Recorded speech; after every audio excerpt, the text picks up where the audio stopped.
Today we are going to talk about how to make creativity a priority in your CRO process and how to level up your CRO research, and we'll be doing that together with AJ Davis.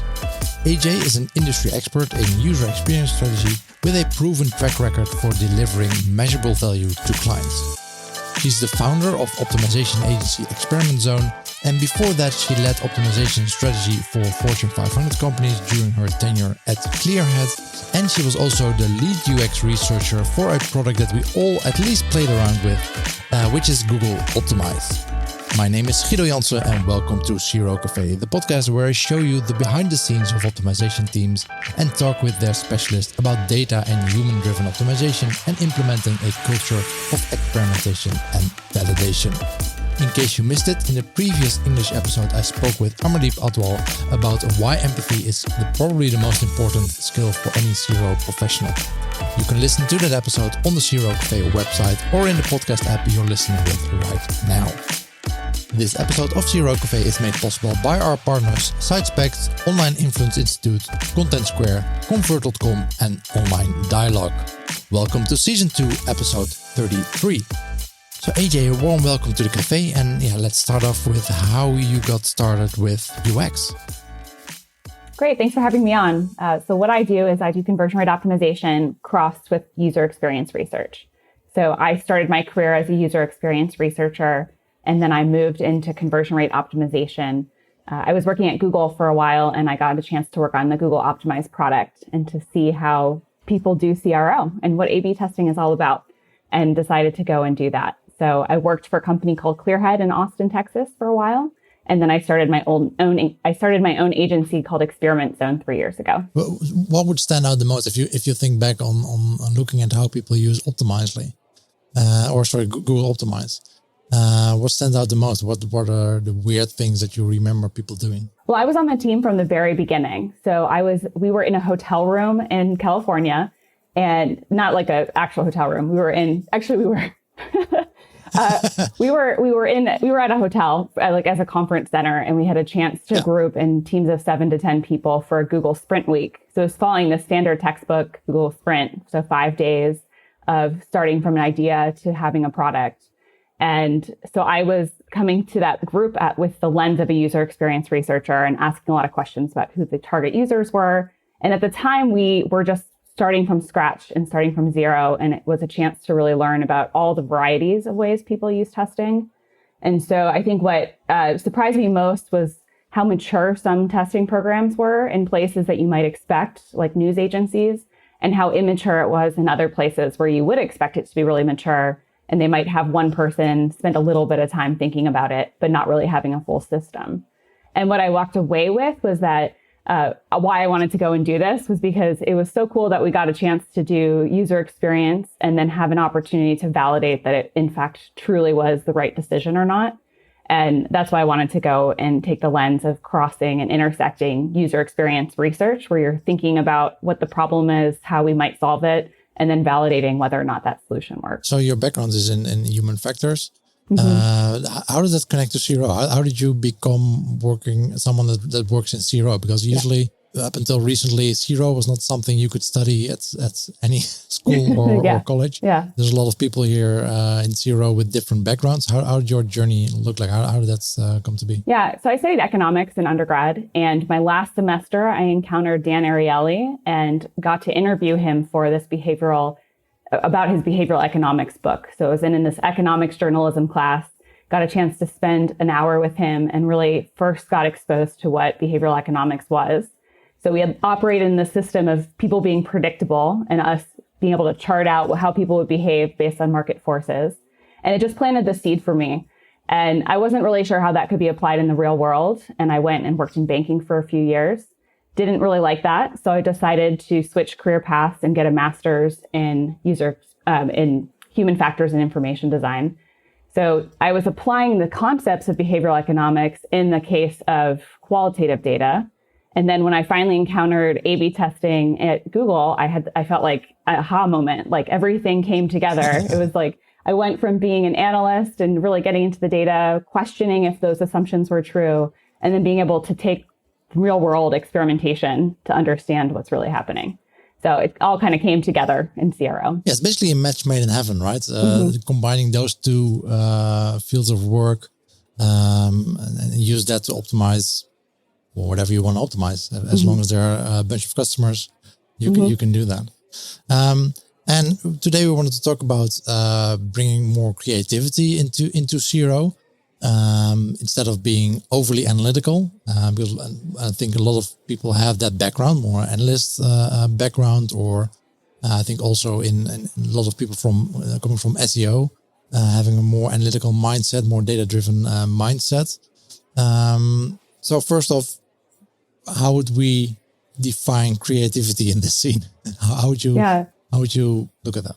I think what I've often seen when I talk to other people who do testing is that we're really solution focused, and we're trying to justify that solution using data. And I think if we all took a step back from that and said, let's use data to define where we're heading and what the problems we know about are, and then we can plug in creativity to explore different types of solutions. So solutions don't have to be constrained to, I see this particular problem and there's only one solution, but instead giving ourselves the possibility that there's one problem and there might be 100 solutions. And so giving time and space to explore that so you can ultimately put the best thing out there for testing. And so how would one develop this? And how would you know if you already have some creativity? I'm often surprised when people say, "Hey, that's very creative," because I do not see myself as a creative person at all. Mm-hmm. But sometimes I have a light bulb moment, apparently, that sometimes others recognize. So how would you find out? I think it's giving permission to be to not shoot down ideas right away.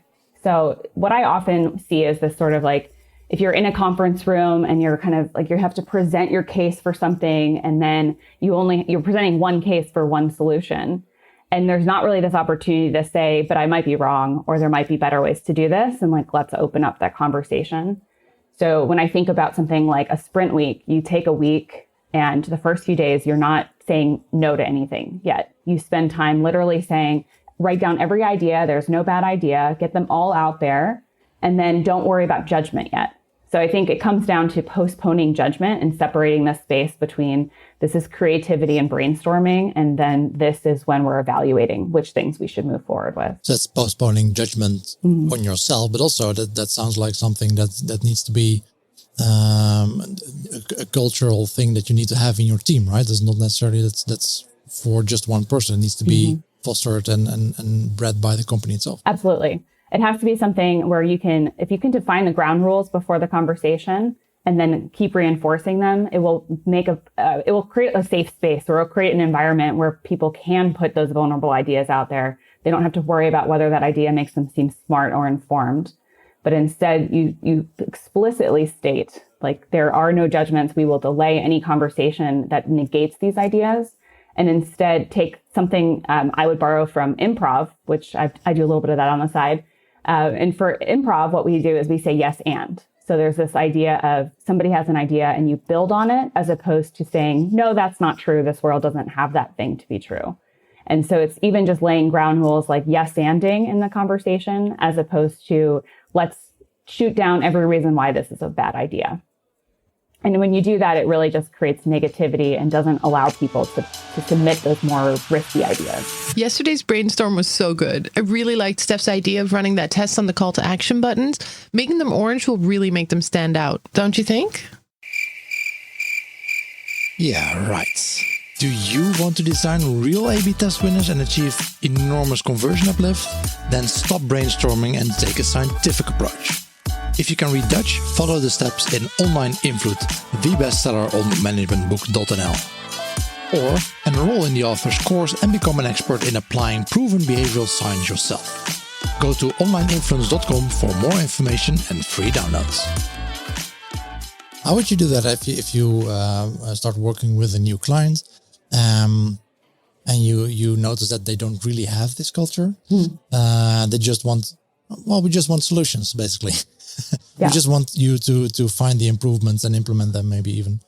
How would you go about trying to get them convinced that adding that creativity is a good thing? Yeah, I think there's two tactics. I think one is you can start with it and say, this is how we're going to do it. And here's an activity, and you can kind of come in and play fun police. You're like, we're going to come in and be the fun people. We're going to spend a half hour having fun, being creative and finding new solutions. And people actually really like that, right? It's a great way to get to know people. You can just like kind of open up and talk about your ideas. Some cultures don't allow that. And they're going to say, get to work, give me those tests. I don't want to have any workshops. My team doesn't have time. Yeah. And so if that's the case, then you can delay that and build towards it. So in the cases where it's very transactional in the conversation, they're just wanting to improve conversion. They're not wanting to think about, are we doing the best approach to it? In those cases, I like to interject as we're talking about or as we're talking about A/B testing findings. So if we see a test that lost or it had an unexpected outcome, then we can talk about, are there other ways that we could have approached this? And so you can start inserting those, let's talk creatively about this.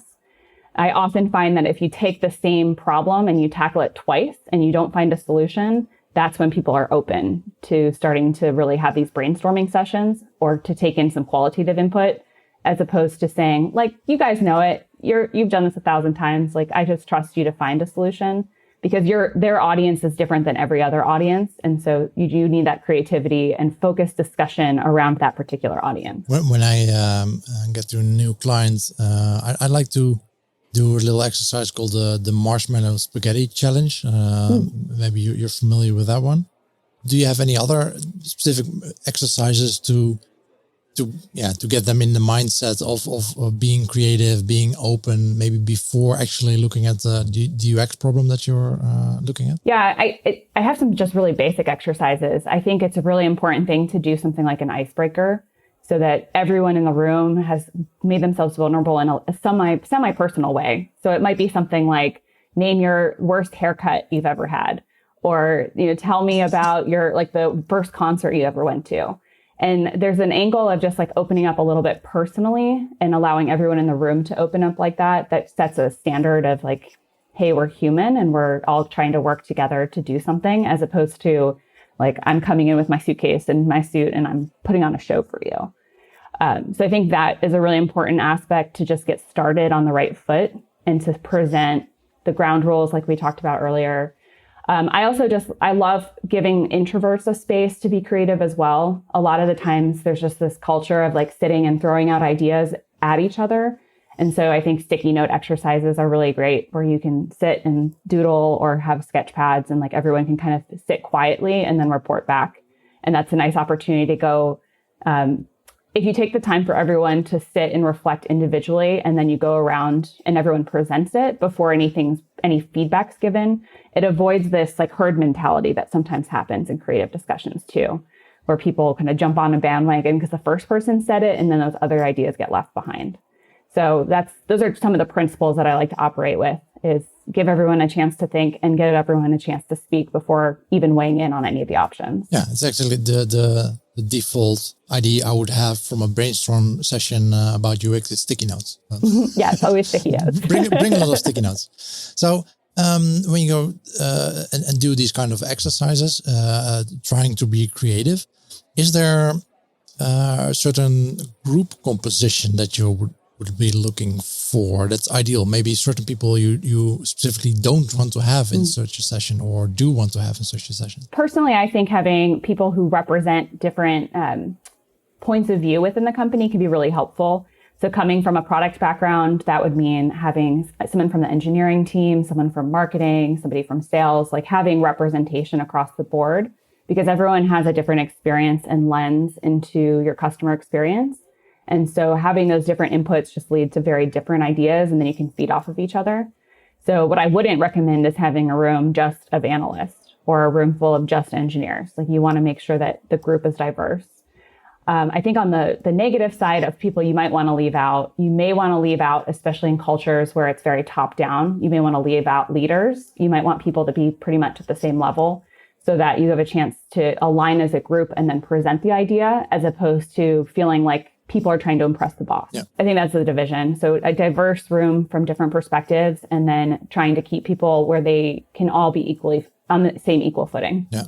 Would you also include actual customers or actual users of the product or service into such a session, or would it be a different session? I would personally do a group internally, so people get on board with the creative process before bringing in customers. I think often with customers, you want to have the customers talking to each other. And so in an ideal, like there's no budget, time is open, like let's do the best possible thing. You would do an internal session, you would do a group with just customers, and then you would do a group where you're mixing customers with internal. So that way you get those different mixings of perspectives. There's a tendency when you bring customers in that they kind of become the centerfold of the conversation, and it's kind of like they're the boss, right? Like they're people that you want to make sure feel like your team's smart. So you want to make sure that you can give people really comfortable situations to really open up and talk about different solutions. Yeah, usually those sessions where I'm mixing clients and customers, it's not about the session itself. It's more about the awareness of getting those clients aware, or the people working in, for example, digital marketing teams aware, hey, there are customers and this is how they look. There's real people on the other side. Yeah. Yeah. The value of bringing customer voices in is just unlimited. There's just so much power in bringing them in at the right time and for the right moments. So I think when we're thinking about brainstorming sessions about solutions, I tend not to think about bringing customers in, but you absolutely need them, because if their voice isn't in the room, you're really missing out a huge opportunity to learn and to get inspired. So maybe in my ideal situation, instead of those 3 buckets, you would first start with user research. So you have the data of how users are responding to some of their challenges. And then the creative solution finding would be those 3 stages. And in the overall optimization process, how often would you do these kind of sessions, and when in the process of optimization would you do these? I think ideally you do them every quarter. So you're always thinking about what have we learned and then where do we go next? And I think quarterly feels like the right pace for a lot of businesses, because you can get through several cycles of solving problems and then reflect on it. So for some businesses, it might realistically be once a year, and then you're building out the roadmap for the rest of the year.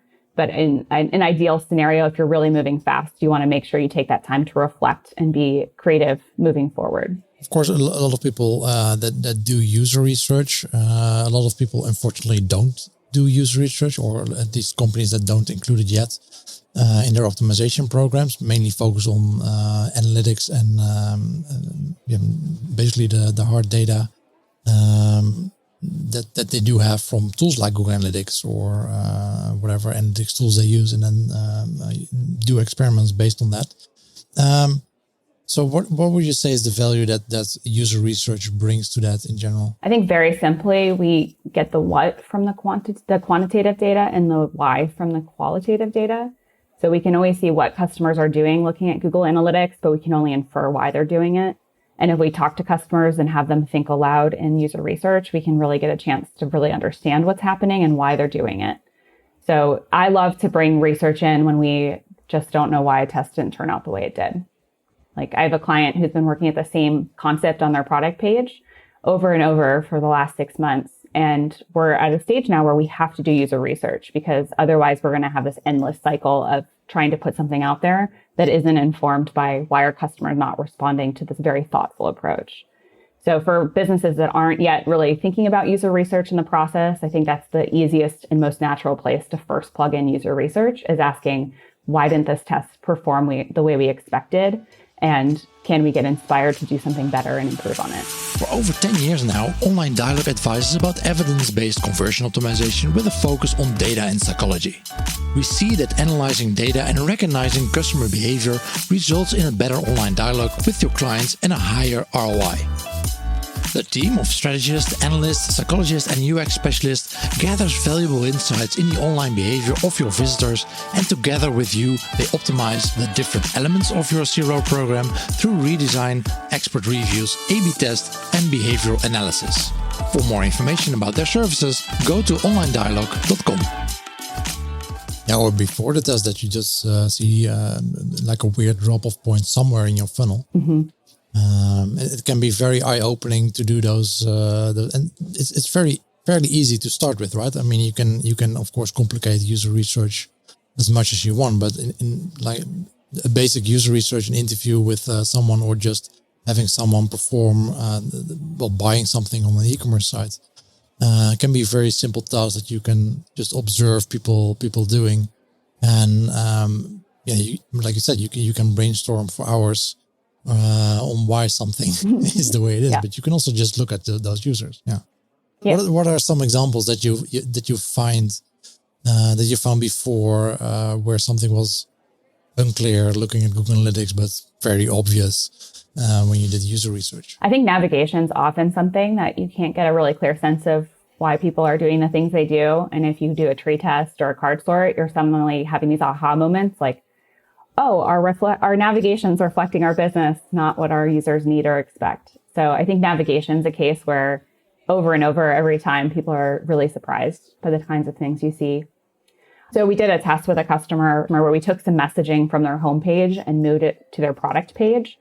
And it was value proposition messaging. And it just like a very foundational marketing thing is you tell customers why they should buy from you. And the test didn't win. It didn't do anything. It was inconclusive when we moved that content over. So we were kind of trying to figure out why that would be the case, because we saw in the heat maps that people were scrolling and seeing it, and it wasn't impacting their decision.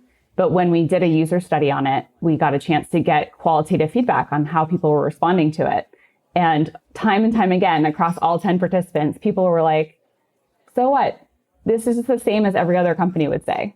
And so we learned that the messaging itself that they had used elsewhere and were using it in their sales and their marketing and all over wasn't resonating. And so they never really took the time to reflect on the words itself. And we just thought that we all made some assumptions that that was effective. And by the time we got to the point of user research, like it kind of just created this tidal wave across their company of things they needed to go revisit. So user research can be really insightful and can really pull back some assumptions that the business has been making time and time again for a really long time. Yeah. I think the most obvious one from my side, an example that I've used before is that we saw a big drop off in a certain step in the checkout process. I don't think we had field stack, so we didn't necessarily see which field was the problem. Just the page was on, and of course, there's a lot of things happening on those pages. So you can think of anything and brainstorm for hours. But we did a user research. It was very obvious. There was a gifting company, and there was this field that required you to enter the phone number of the person you were sending the gift to. And there was no explanation why the company needed that. Mm-hmm. And when we sat down with those customers, like 5 out of 6 of that day, they started complaining about it. Oh, I don't have it. I don't want you to spam the person, or it's a surprise. So why would you? What are you going to do? Are you going to ruin the surprise? Yeah. So. It stands out so clearly if you do user research sometimes, not always, of course, but sometimes it stands out so clearly what the problem is on such a page and how you can improve that. I find that every time I deliver a user research report, I'm like, this is going to feel obvious. And it's because it's now obvious. It wasn't obvious before. And we got to this point and had to ask and learn. And it becomes obvious because you're hearing it over and over from customers. But it also makes sense, like in that example you just gave, that there's a lot of questions of like, why are you asking this? And whenever you introduce uncertainty, you almost inevitably hear that in user research, that they also are feeling uncertain. So set expectations. It's just a good principle. Set expectations for how stuff will be used, when it will show up, and then that will remove a lot of that friction. Another study that came to mind was actually a survey that we did on an exit, where we were wondering why we were seeing such a big drop off in checkout. And overwhelmingly, we saw that people were leaving because of coupon codes. And it was something that we thought could be the case, but the customer wasn't really clear that made sense, because they said, oh, there's coupon codes all over. But 80% of the people said, I'm leaving to find a coupon. And it really just changed our strategy about talking about coupons. How do we present it? Where do we present it? How do we make it easy if we want to be a discount focused brand? How do we make it easy to grab the code or apply the code?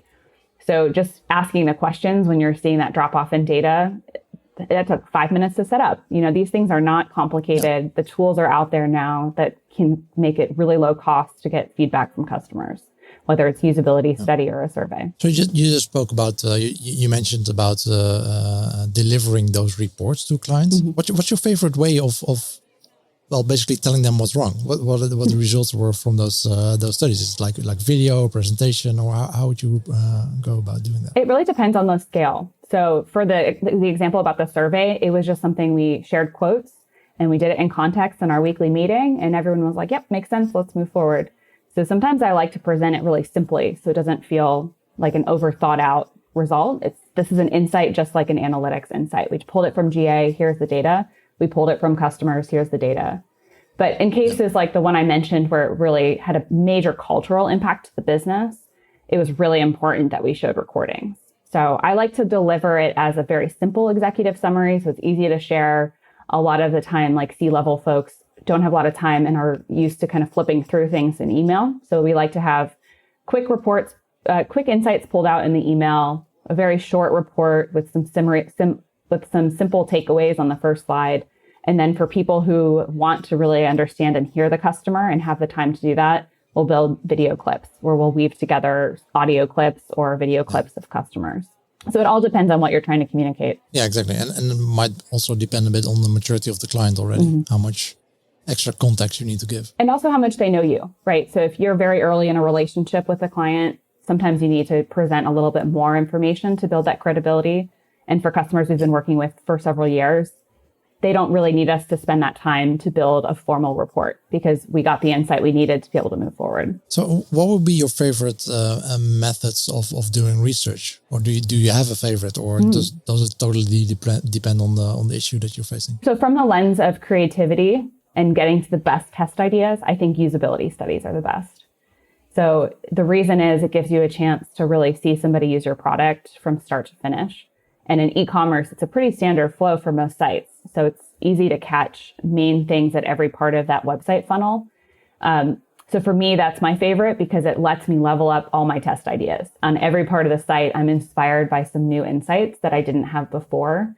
And it's a great tool to get a baseline. So you can do a usability study every quarter, once a year, and you can keep rerunning that same study and understanding changes over time in what customers expect and how they're responding to the new elements on the site. So I think that's by far my favorite. With the usability study, you mean inviting participants, giving them a case to work on, do something to walk through the website, videotaping that? Yeah, I should explain what it is. That's a great call. So a usability study there's several different approaches to it. Where it started was often in a lab setting where people would physically come to your lab, be at a computer, you would sit next to them, and you would give them a script and moderate as they're working through an application or a website. Technology has enabled us to do a lot more remote research as well as remote unmoderated.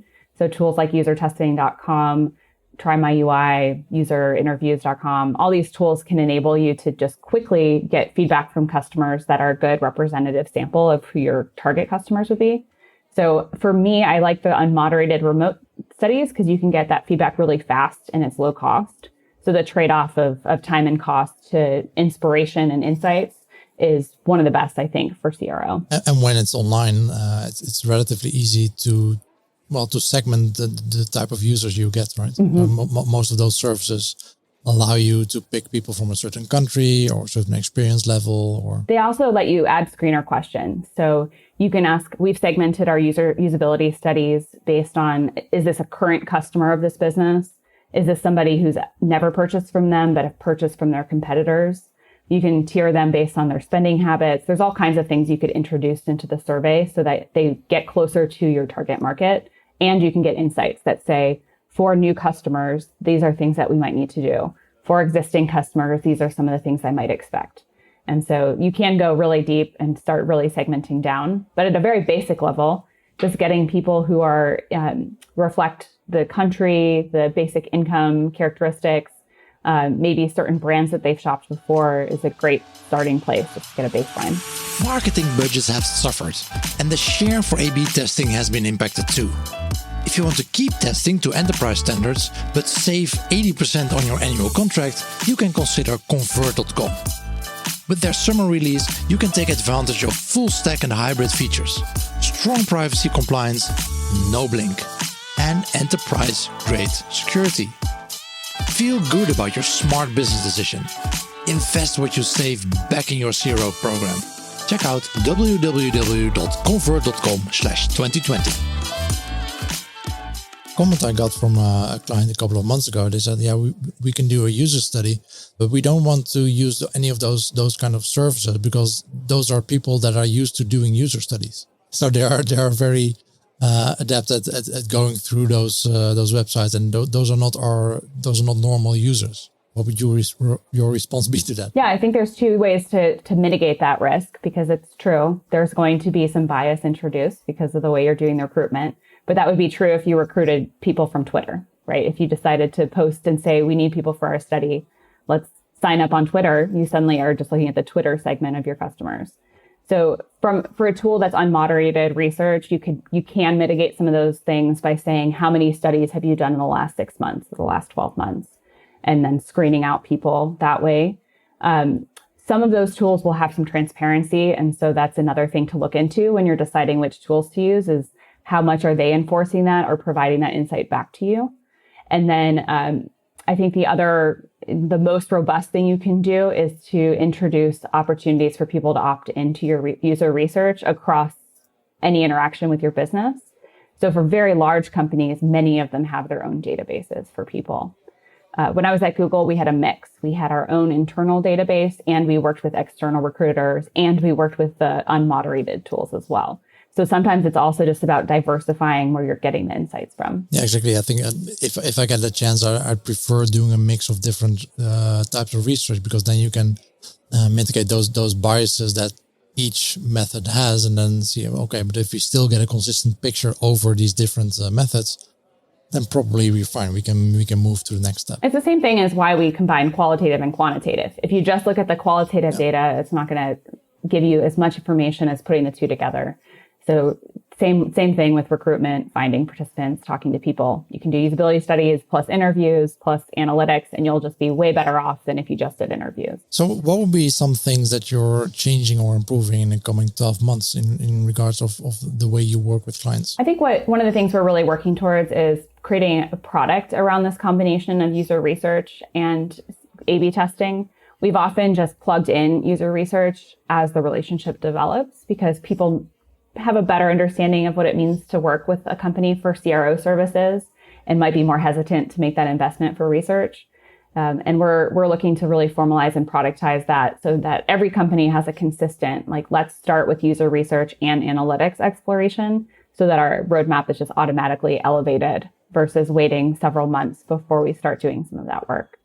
So for us, it's getting the word out and talking about it, productizing it, and having that be the way that we do our services. We had some discussion also in our Facebook group about how you manage billing clients. So how do you go about that? Is it like a fixed fee for a certain period, or do you have like a monthly retainer, or what's your preferred method of doing that? Good question.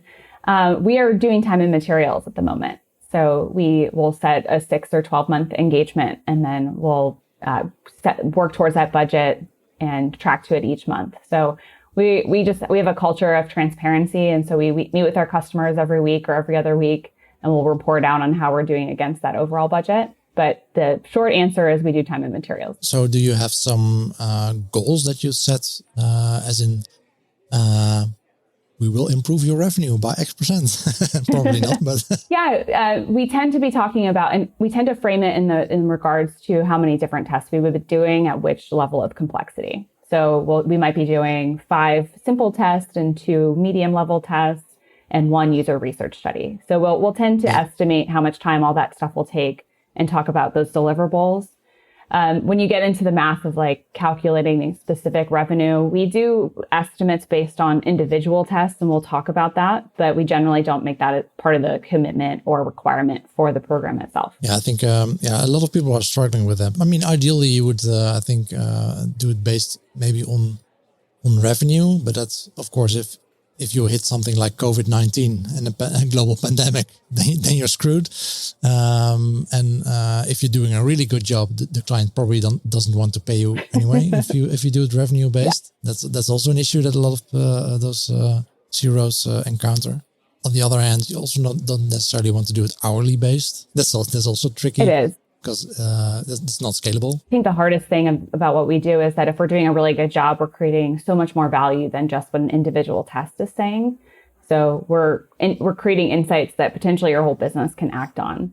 And so to quantify that value and to calculate that it is hard. And I think all the models have shortcomings for how we can set up billing. Mm-hmm. All models are wrong. Some are useful. So as a final question, AJ, any books that you would like to tip to our audience? We have some avid readers or audiobook listeners and obviously podcast listeners in our audience. So what would you like to tip them? I'd actually like to challenge them to insert a little creativity and fun. So rather than a book recommendation, I'm going to recommend two games that are really fun, but still data-based. So Dan Ariely, who I mentioned early on, has a game called The Irrational Game, which is a great game for kind of guessing how people are going to behave and how irrational they are. And then there's a really fun game called Charty Party, which is very similar to Cards Against Humanity. And it's about charts. So you're describing what you're seeing in the chart with different pairings of words. In the age of COVID, we can read lots of books, but it's good to create some interactions with people. So I would encourage them to check out those two games. So can we do these online? Oh, I wish. I bet you could do, if you each had a version of Charty Party, you could probably play it like over Zoom. Okay, so we'll have a look at those. I'll include links to those games in the show notes of the podcast, so you can all have a look at that. AJ, thanks so much. Yeah, thanks so much for having me. Thanks for sharing your experience with user testing and being a bit more creative and bringing that to the CRO game. Thanks so much. You're welcome. Thanks for having me. Bye-bye. And this concludes Season 2, Episode 33 of the CRO Cafe podcast with AJ Davis. Next week's episode is in Dutch, where we'll talk about soft persuasion with Misha Koster. And the week after that is again in English, together with Joel Kletke, and we'll be talking about CRO copywriting. Talk to you then, and always be optimizing.